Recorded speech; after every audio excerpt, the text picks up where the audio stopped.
Welcome back to the dopest show you won't get sick of. I'm Spencer, and this is Sasha. I spent most of my 20s in federal prison, but I've been off heroin since April 9, 2010. Got a lot of stories about the stupid stuff I did to get put in prison. Also got a lot of stories about the crazy stuff that actually happened when I was in prison.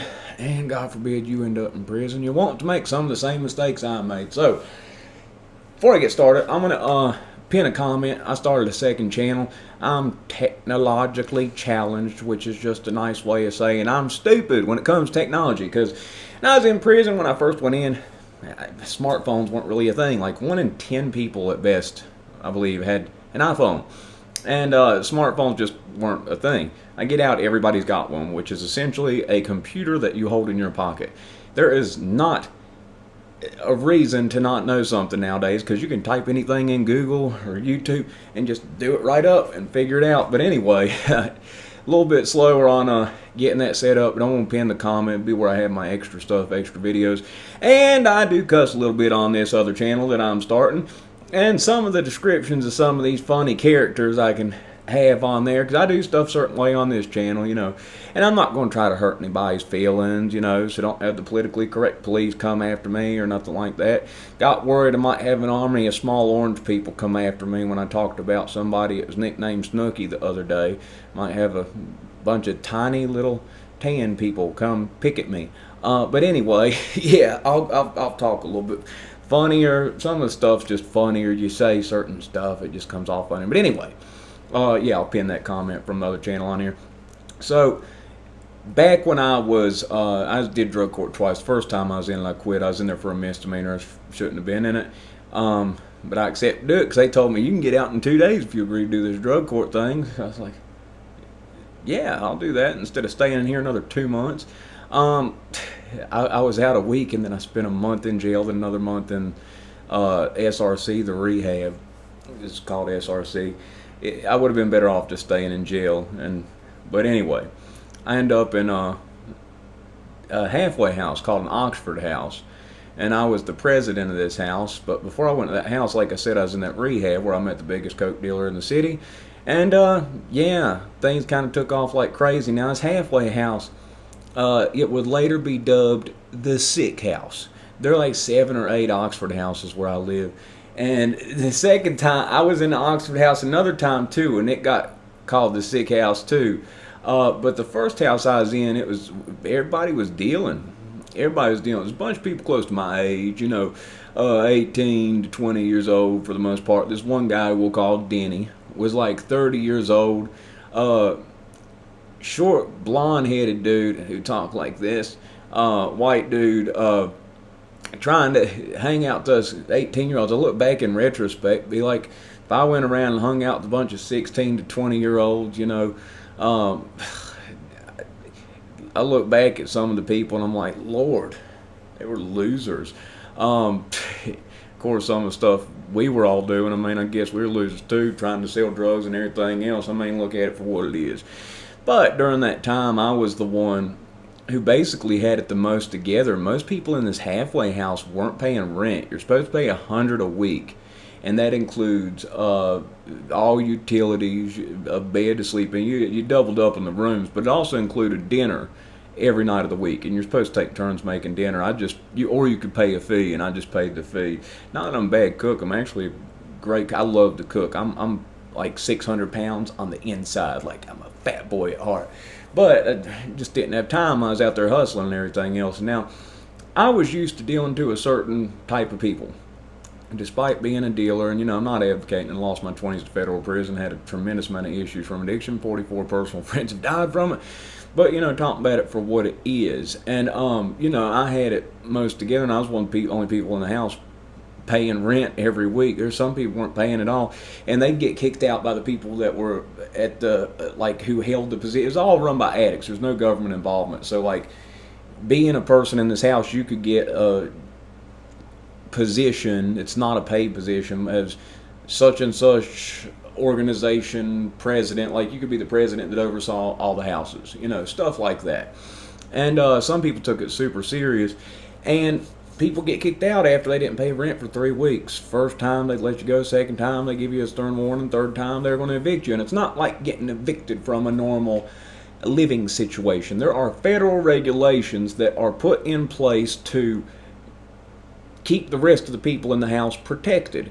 So, they kick you out immediately, and the police know that. It's just a law. So anyway, there are people that were kicked out still living in the house, though. But this guy, Denny, he was more of a wheeler dealer. I mostly just, blow was what I stuck to selling, but the people Denny was associated with were just like the most... If you could just imagine the worst white trash you've seen in your life and then multiply it by 3, that's a lot of these people that Denny was around. One of them being a call girl, we'll call Candy.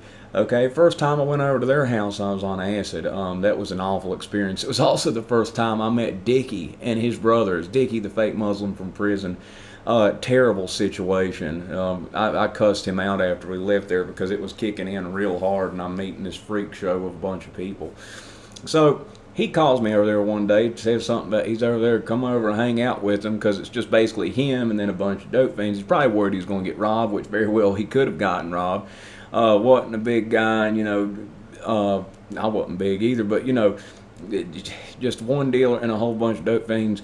And people run low on money, they start getting ideas about where they're going to rob you. Well, he wanted me to come over, and I'm like, I'm not coming over there, man. I'm not going over there. See, I mostly stuck to people that were like college kids, had money from mom and dad, and that's who I dealt with. Number one, I didn't feel as bad doing that. Taking from people that don't have anything made me feel like trash. I mean, it's bad enough being a dealer, but take people that have endless supply, mom, dad's credit cards and all this. I never had credit until I was over 30. Went to go get my car, the Camaro. Saw Sasha barking outside, and the guy's like, "Huh, is this right?" And I'm like, "Yeah, probably." And he's like, "Is it bad?" And he's like, "It's not good. It's not bad. It's not anything. I've just never seen this before." Yeah. And but yeah, I didn't get credit. I don't trust. I still don't have a credit card. I use debit card. Use what money I've got, but I don't fall into that stuff. Particular that I think about the tomorrow me and taking care of the tomorrow me a lot, because back when I sold dope, if I lived for today, if I lived to get high, just as much fun as I could today, then I woke up the next day and I was either broke, nowhere to sleep, no money to eat, dope sick, a number of things. So I thought about the tomorrow me the whole time that I was out there hustling, doing this stuff, because if I didn't think about the tomorrow me, I was screwed the next day. And it took a few days sleeping in a Walmart parking lot in a car could either recline, sit Indian style, or I could stretch my legs and sit straight up and try to sleep like that. Not fun. But you learn real quick to, it's when you don't have anybody but you to count on. And, as much as people on drugs say, "Yeah, I've got your back, bro. Oh, I'll help you." When it comes time, "Man, I ain't got nowhere to stay. You might crash it." I would, but, the old lady, she's a little crazy. It ain't a good time right now. That's the type of excuses you're realistically going to get. But anyway, told me to come over there, said he's cooking lobster. I said, "You cooking lobster?" I said, "Yeah, man, I'm cooking lobster." I said, "Shoot, I'm going to eat some lobster." I'm living in a halfway house hustling. Lord, the amount of money I spent on stupid stuff. Back then, it was for Netflix and Hulu or any of that. And even Netflix, it was a bunch of old shows. They didn't have all these original series. It sucked back then. So, I had a TV with a DVD thing, and I'd spend $150 to $100 a day at FYE, which was, it sold CDs and DVDs. I buy DVDs and I watch them, and then I drive around and hustle. That was what it was. And then food I was buying. It was, fast food stuff on the run, or, getting places like that. Even though living in the halfway house with the refrigerator, people were trifling, grimy people would eat your food at the refrigerator. Some funny stories about some stuff about that. But anyway, I go to the house. He's eating lobster. I'm like, "Man, what are you doing eating lobster over here?" He's like, "I got these food stamp cards. I bought lobster with." I'm like, "You bought lobster with a food stamp card? What are you, old dirty bastard? You ODB going to go pick up your food stamps in your limousine?" He's like, "Dude, gave him $20 worth of rock, and I got this $100 food stamp card." Hung out over there, Dickie, the whole crackhead bunch, acting wild as could be. And yeah, typically back then, I don't know what it is today, but back then what it was food stamps would sell 33 cents on the dollar. So 33 cents on the dollar is how much people, the dealers typically pay, or just people that were, in the area, in the ghetto, in the ghetto, that would pay that for it. This is the white ghetto that I'm talking about, southeast. I'll take y'all on a trip over there one day. It's a trip in itself. Man, I grew up hanging out, in the black ghetto. That's where a lot of my friends were at and stuff. You walk down the main drag there at night, people are cool. But white ghetto, I mean, it's a very confusing place. Imagine seeing a 100% all-white Bloods gang. When I first came across this bunch and I was selling some stuff to one of the people that was associating with them, I saw a bunch of white people with red bandanas, dropping the N-word, and I thought they was a bunch of racists. Because it's all white guys, like 5, 10 of them. They wasn't racist. I guess they was just confused. But they made the news for drive-bys and crazy stuff like that. I mean, they actually were out there doing stuff. But I've never heard of an all-white Bloods gang. I mean, I watched Gangland back then, and it said white people weren't allowed to be in it. But I've known some white ones that was official. The guy in federal prison, they didn't let him sit at their tables or anything like that. Didn't let him be a part of the gang. He had like silver teeth. Not like a grill, but he actually had, he's always smiling. And he had these tinted glasses, always had a ball cap on, had a chain. You get chains in there, like small and religious ones in the federal prison. Well, you could have them, but I don't know where they got them from. It was a weird rule. But anyway, he wasn't allowed to sit with them, but I mean, he was getting money. I mean, he was as real as it could be from what I saw. He grew up street. You could tell this dude grew up street, grew up hood, everything else. And, yeah, but he wasn't allowed to sit with the crew. But an all-white Bloods gang, that just seems a little off to me. I mean, y'all tell me what you think about that. Have y'all ever heard of an all-white Bloods gang? Okay, that just don't seem right to me. Okay, and now southeast, I'd say 1 in 3 people's addicted to pills or drugs or something. Everybody over there is scamming the government for food stamps, disability, stuff they ain't disabled on, and getting prescriptions. Okay, all the pills for Roanoke, the greater Roanoke area, between Roanoke, Salem, and Benton, the city and the county of Roanoke plus Salem and Benton. Salem's a part of Roanoke. Roanoke County Jail is in Salem, Virginia, so it's a part of it. It's mostly a college town, Roanoke College. We got Roanoke College, you got a couple community college, Virginia Western, the ECPI, this other technical place, and you got Hollins College, which is an all-girls place. Then you got Virginia Tech, that's just 45 minutes away. Radford University, it's an hour away. All this stuff, and then JMU, but like an hour and a half away. So I mean, it's a big college area. But anyway, yeah, I was used to selling mostly college people, but in the addicts, not only was it I used selling them because of that, but because those people are less likely to do dumb stuff to get their dumb selves in trouble. They're likely to use mom and dad's money, go to a party, sit there and use it, then quit using it Sunday, and then get back to school on Monday through Thursday, then party again. People that were down on their luck, you're taking money from them, first off, feel like a piece of trash, but second off, they're likely to get caught and likely to tell on you to get out of it because they already, yeah, they don't have anybody bail them out, anything like that. So yeah, they're going to cut deals. That's just personal experience, what I've seen. But yeah, hung out over at that house and everything else. Now, I was just looking up out of curiosity. I couldn't help it because I remember back then, if you had like a petty larceny, they wouldn't let people get food stamps for that, and they wouldn't let people get food stamps for if you had like a drug dealing charge. That's the people who need it, because the people that talk about hustling to feed their family, I mean, shoot, the drug dealers, I mean, it's the drug addicts that are going to sell it, and they let drug addicts get, you'd have a using charge possession. But the dealers, they wouldn't let the dealers get food stamps. Give the dealers some food stamps, they might go try to find a job. Of course, that's wishful thinking, I know that. But I saw they recently changed that. They've recently changed it to where if people are doing as they're supposed to on probation, and if they're felons, they can get food stamps. I think that's good. That's positive, positive direction for them to help people out, because I mean, there are people that need it. There are people that scam the system, but I have seen people that legitimately need it, that do get it and do right with it. So yeah, there's a whole lot of people that abuse the system. I know. I didn't ever do that, but I bought plenty of stuff off. I didn't buy food stamps. Just never did that. But I did buy a whole lot of Visa prepaid cards. Dickie and his crackhead twin, who look just alike, except he stabbed his brother in the eye with a pencil, so one of his eyes went lazy, and you could tell them apart because of that. And they got this little brother, it looks like he's out of a bad 90s sitcom with his hair parted, too much hair, and this little pencil mustache. Yeah, they'd go rob Walmart, return the stuff at another Walmart, and get a Visa gift card. Because they're not going to give you cash, but they give you a Visa gift card. They come with $300 Visa gift cards a day. Give them $150 junk for it. But yeah, lost from 20s to federal prison. Anyway, it was just a quick one. Eating lobster over at a call girl's house with these, twack heads running around acting stupid. I was acting stupid too, dealing stuff. I mean, being real with it.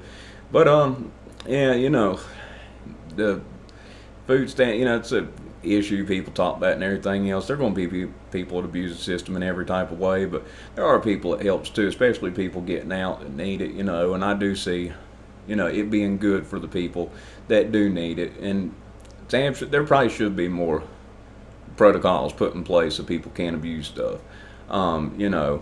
There should be something a little bit more, but it does help some people that need it that I've personally seen.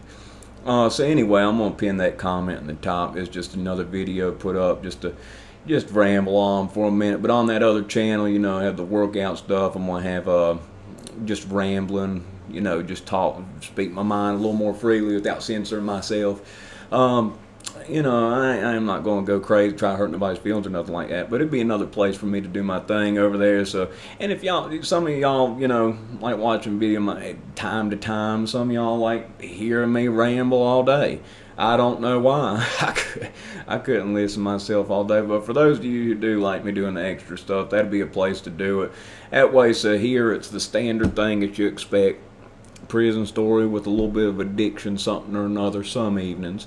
And then on the other place, it'd be all the extra stuff, So you basically, what you're getting here and you know what you're getting there, So that's what it is. So thank you guys. Everybody's been along for this. I'm such a recluse. Like I compare myself to Edward Scissorhands, the weird guy up on the mountain who realized who came down from it, realized he didn't fit in with the world, so he went back up on the mountain. Well, I come back down from the mountain, hang out for a little bit, not expecting much, wasn't sure how long I'd do this, but I've really met some good friends on here, a good many of you guys, and I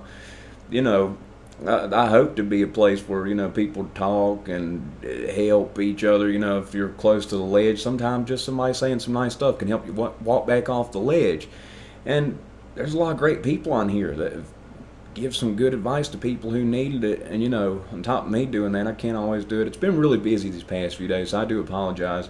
A lot of family stuff. We had 4 birthdays. In the past 10 days, we've had 4 birthdays. 2 were double birthday parties. So between getting all the presents wrapped, everything together, going to the birthday parties, everything else, and then on top of that, all the family issues. My dad's had his second knee surgery. His legs propped up with this ice machine constantly. It's a weird contraption he has, but it's keeping him good. Mom just got shots again in her back yesterday. She gets her 3rd shot, an epidural. I thought it was just for pregnant people, but she gets a 3rd one here coming up soon, and if that doesn't work, they're going to do a surgery. It's not fusing anything, but apparently her vertebrae is perfect. Said it looks like a 30-year-old's the whole way down except for one spot, and there's a little bone that's sticking off that basically they'll just cut that bone, and it'll all be better. Casey's mom's still going through it, but she's doing much better. Much, much better. So thank you for your thoughts and prayers on that. And but yeah, it's been a little bit busy, but with this other channel and everything, 2 different places to upload to. When I'm uploading a video, I just stop what I'm doing on the phone and just let it sit and upload. So if I've got 2 different places, 2 different sources that are upload, it'll be easier to manage it. Because sometimes when the upload times are slow, it's all but impossible to get everything up on time with all this stuff that I'm trying to do. But anyways, if you like the video, press the like button. If not, that's 19 minutes and 20 seconds of your life in which you'll never get back, and for that I do apologize, but I hope you did. Y'all have a good one.